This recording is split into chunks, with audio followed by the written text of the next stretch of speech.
मैं परिंदा बेसबर था उड़ा जो दर बदर, कोई मुझको यूं मिला है जैसे बंजारे को घर। नए मौसम की सहर या सर्द में दोपहर, कोई मुझको यूं मिला। হঠাৎ নিস্তব্ধতা ভেদ করে তের ঠিক পেছন থেকে শুকনো পাতার মুচমুচিয়ে ভাঙার শব্দ কানে লাগতেই একা এই নিস্তব্ধ জায়গায় গা ছমছম করে ওঠে তার। অচেনা ভয়ে কাঁটা দিয়ে উঠলো তার সর্বস্ব জুড়ে। সেই মুহূর্তে তের চোখ গেল চাঁদের আলোতে মাটিতে পড়া তার ছায়ার সাথে অন্য একটা পৌরশালী ছায়ার ওপর। সে ঠিক বুঝতে পারলো কিছু একটা অস্বাভাবিক ঘটতে চলেছে তার সাথে।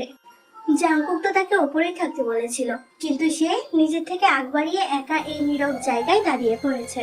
মস্ত বড় ভুল করে ফেলেছে সে। এখন এমন পরিস্থিতিতে তাকে ঘাবড়ালে চলবে না। সে মনে মনে নিজেকে এই বুঝ দিয়ে ধাতস্থ করে সতর্কতার সাথে পরবর্তী পদক্ষেপের জন্য নিজেকে প্রস্তুত রাখলো। তে আল্লাহর নাম নিয়ে দোয়া দরুদ পড়ে মনে সাহস জুগিয়ে তার বুদ্ধি খাটিয়ে মাটিতে পড়া সে ব্যক্তিটির ছায়ের উপর নজর রেখে তার প্রত্যেকটা নড়াচড়া লক্ষ্য করে যাচ্ছে, যেন সে তার আক্রমণের ধরন বুঝে প্রতিরক্ষা করতে পারে।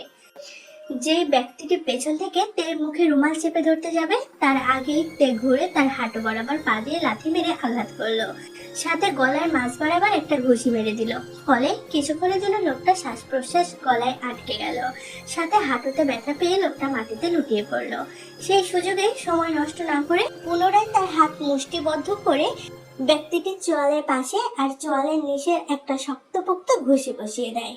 তের প্রত্যেকটা পদক্ষেপ এত দ্রুত ছিল যে কয়েক মুহূর্তের জন্য সেই লোকটা তীব্র ব্যথায় কাতরে কোনো কিছু করার ক্ষমতাই হারিয়ে ফেললো।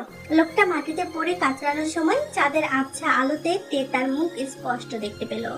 লোকটাকে চিনতে পেরে সে আকাশ থেকে পড়েছে। লোকটা আর কেউ না, কাই। তখন হঠাৎ তের চোখে গাড়ির হেডলাইটের আলো পড়তেই বাহিরে গেটের দিকে কারোর উপস্থিতি টের পেয়ে সেদিকে তাকাতেই তে দেখতে পেল গাড়িতে ঠেস দিয়ে বুকের উপর দুই হাত ভাঁজ করে দাঁড়িয়ে মুখে রহস্যময় হাসি এঁটে তার দিকে তাকিয়ে আছে জাংকুক। জাংকুক শুরু থেকেই সব দেখছিল। কিছুক্ষণ আগে জাংকুক যখন তের হোস্টেলের সামনে এসে পৌঁছলো তখন দেখতে পেল তের ঠিক পেছনে কাই আক্রমণাত্মক পরিস্থিতিতে। তখন সে নিজেই তেড়ে আসছিল কাইকে আটকাতে, কিন্তু তার আগে তে তার বুদ্ধিমত্তা দিয়ে কাইকে কুপকাত করে ফেলেছে, যেটা দেখতে জাংকুকের বেশ ভালো লাগছিল। তাই সে আর নিজ থেকে আগায়নি, যা করার তেকেই করতে দিয়েছে, আর সে স্বাচ্ছন্দ্যে উপভোগ করেছে সেই দৃশ্যটা। তের প্রত্যেকটা পদক্ষেপ জাংকুক তার অতি সূক্ষ্ম নজরে পরখ করেছে। তখন আপনা আপনি তার মুখ ফুটে বেরিয়ে এসেছিল, she is totally my type. জাংকুককে দেখে তের মনের অবশিষ্ট ভয় সব উড়ে গিয়ে সাহস সঞ্চয় হলো। সে জাংকুকের দিকে ঘুরে কিছু বলতে যাবে, ঠিক তখনই জাংকুকের চোখের রং মুহূর্তে পাল্টে হিংস্রতা ধারণ করে।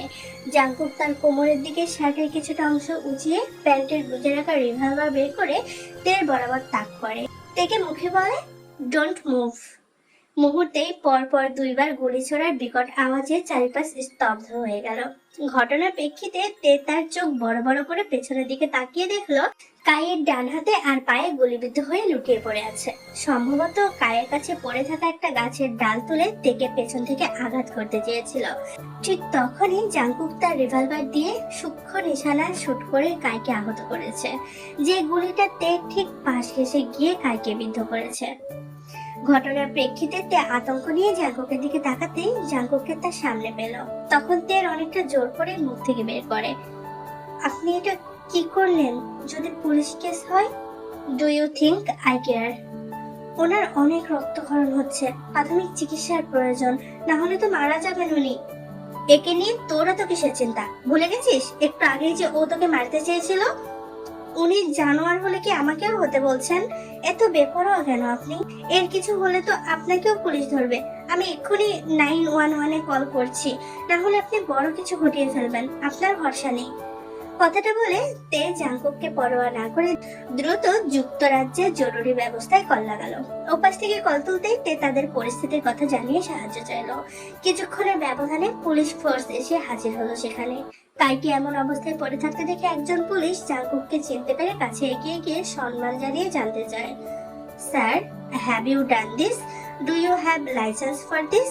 Yes, I have to do this for our safety. Sir, you have to come with us to the police station for some formalities. You go, I will come later. জাঙ্কুকের সাথে কথা বলে অফিসার কাইকে সাথে করে নিয়ে ফোর্স সহ জায়গা ত্যাগ করলো। জাঙ্কুক তখন তের দিকে ঘুরে আদেশের সুর বলে, গাড়িতে ওঠ। কেন? তুই আর হোস্টেলে থাকছিস না। তাহলে কোথায় থাকবো আমি? আমার বাসায়। অসম্ভব, আমি যাব না। শুধু শুধু তর্ক করিস না, হোস্টেলে থাকাটা তোর জন্য সেফ না। সমস্যা নেই, আমি নিজের প্রতিরক্ষা নিজে করতে পারি, কিন্তু আপনি আমাকে একটা প্রশ্নের উত্তর দেন, আপনার কাছে রিভলভার কি করছে?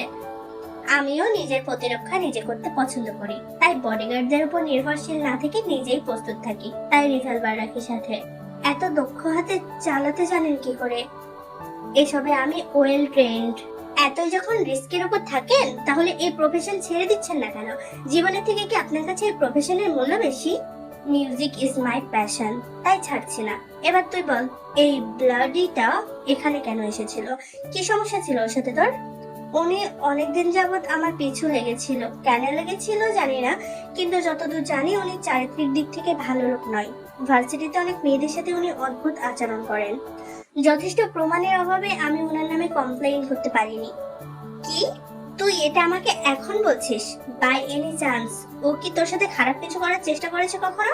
How could I not know anything? Damn, I kill that bitch. আস্তাগফিরুল্লাহ। মুখের ভাষায় সংযত করুন জাঙ্কুক ভাই। আর না, উনি খারাপ কিছু করার সুযোগ পায়নি, আমি ওনাকে সেই সুযোগই দিইনি। তুই আর এখানে থাকছিস না, এটাই ফাইনাল। বললাম না আমি ঠিক আছি। তোর সমস্যা কোথায় আমার সাথে যেতে? আমি কি তোকে আমার রুমে থাকতে বলেছি? ছি, এসব কেমন কথা? তাহলে যাবি না কেন বল? তোর কি আনকমফোর্টেবল ফিল হবে আমার বাড়িতে? বলে বল, আমি তোর কমফোর্ট মাথায় রেখে আলাদা সবকিছুর ব্যবস্থা করে দিব। তবুও তোকে আমি আর এখানে রাখছি না। আচ্ছা, এক শর্তে যাব। কি? আপনাকে বড় আম্মুর সাথে কথা বলতে হবে এখন থেকে রোজ, আর আমার সকল কথা মেনে চলতে হবে। এটা কেমন শর্ত হলো? হলে বলুন, না হলে আমি যাচ্ছি না। তুই আমাকে কি আর এই জীবনে শান্তিতে থাকতে দিবি না? ও মা, আমি কি করলাম?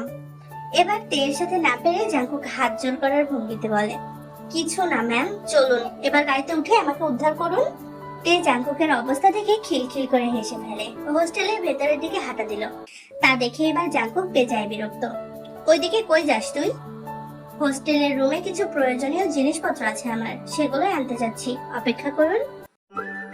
ভার্সিটির পুরো ঘোড়া ক্লাসের আজ মূল আকর্ষণ তে। তাকে ঘিরে সবার প্রশ্নের হাজারো ভান্ডার। এর মোক্ষম একটা কারণ রয়েছে বটে। একটু আগে সবার চোখকে তাক লাগিয়ে জাঙ্কুক তে সমেত তাদের ভার্সিটিতে পদার্পণ করেছিল। এসেই জাঙ্কুক তে সহ সোজা চলে গিয়েছিল প্রিন্সিপালের অফিসে। জাঙ্কুক ভেতরে যাওয়ার সাথে সাথে অফিসের বাহিরে সবাই কান পেতে শুনতে লাগলো ভেতরের কথোপকথন। ভেতর থেকে জাঙ্কুকের ক্ষুব্ধ কণ্ঠস্বর ভেসে আসে।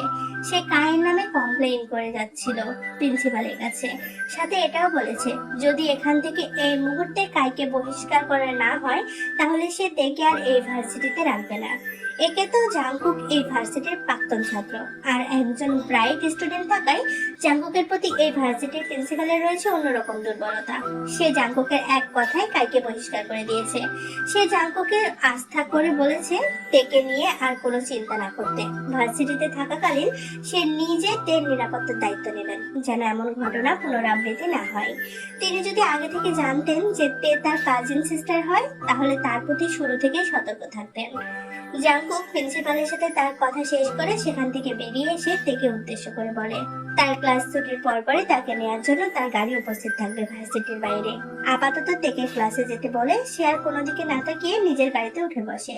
চোখের পলকে বৃষ্টির আড়াল হয়ে যায়। আশেপাশে তাকালে জাঙ্কুক দেখতে পারতো পুরো ভার্সিটির স্টুডেন্টরা কিভাবে তাকে এক পলক দেখার জন্য মরিয়া হয়েছিল। অন্যদিকে তে শুধু কাল থেকে জাঙ্কুকের পাগলামি দেখে যাচ্ছে। গতকাল রাতে তেকে সাথে করে নিয়ে জাঙ্কুক পুলিশ স্টেশনে গিয়েছিল। সেখানে যাওয়ার পর একজন অফিসার তাকে জানায়, কায়ের জবানবন্দি নেওয়ার পর তারা জানতে পেরেছে যে সে তার বন্ধুদের সাথে গতকাল রাতে বাজি ধরে ড্রাঙ্ক অবস্থায় হোস্টেলে গিয়েছিল কোনো মেয়েকে তুলে এনে ফুর্তিবাজি করতে। তাদের আগে থেকে জানা ছিল ভ্যাকেশনে হোস্টেল নীরব স্তব্ধ থাকবে, আর সেই সময় সুযোগ নিয়ে তারা তাদের কাজ এগোবে। সেই প্ল্যান অনুযায়ী তারা আগে সেখানে থেকে গার্ডকে সরিয়ে তাদের কাজ আরো সহজ করে তুলেছে। দুর্ভাগ্যবশত তখনই তাদের সামনে পড়ে যায় তে। তেকে দেখে কায়ের মনে পৈশাচিকতা ফুটে ওঠে। কাই সেই সুযোগ হাতছাড়া না করে তের উপর আক্রমণ করার চেষ্টা করে, কিন্তু ঠিক তখনই তে তাকে পাল্টা আক্রমণ করে তার উদ্দেশ্য ব্যর্থ করে দেয়। এইসব শুনে জাঙ্কুক আর মুহূর্ত ব্যয় না করে সেখানে থাকা সকল অফিসারকে উপেক্ষা করে কায়ের উপর ঝাঁপিয়ে পড়ে। তাকে বেধড়ক পেটানো শুরু করেছিল। সেখানে থাকা সকলে মিলেও তাকে থামাতে পারছিল না। বারবার ছিটকে পড়ছিল জাঙ্কুকের হাতের ধাক্কায়। জাঙ্কুকের মাঝে স্পষ্ট হিংস্রতা ফুটে উঠেছিল সেই মুহূর্তে। তখন তে কোনো উপায় খুঁজে না পেয়ে বাধ্য হয়ে তার পিঠে শার্ট টেনে ধরে তাকে থামানোর চেষ্টা করে। সবাইকে অবাক করে তের আলতো হাতের স্পর্শ পেতেই জাঙ্কুক শান্ত হয়ে যায়। তে জাঙ্কুককে এই প্রথম এত উত্তেজিত হতে দেখলো। ভয়ে তার হাত পা থরথর করে কাঁপছিল।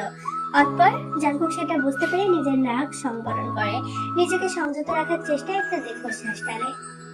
আইয়ুর ধাক্কায় তে তার এসব ভাবনা থেকে বাস্তবে ফিরে আসলো। সে আশেপাশে তাকিয়ে দেখে ক্লাসের সকলের নজর তার দিকে। যখন থেকে তারা জানতে পেরেছে তে জাঙ্কুকের কাজিন সিস্টার, তখন থেকে তারা তের সাথে মেশার চেষ্টা করছে।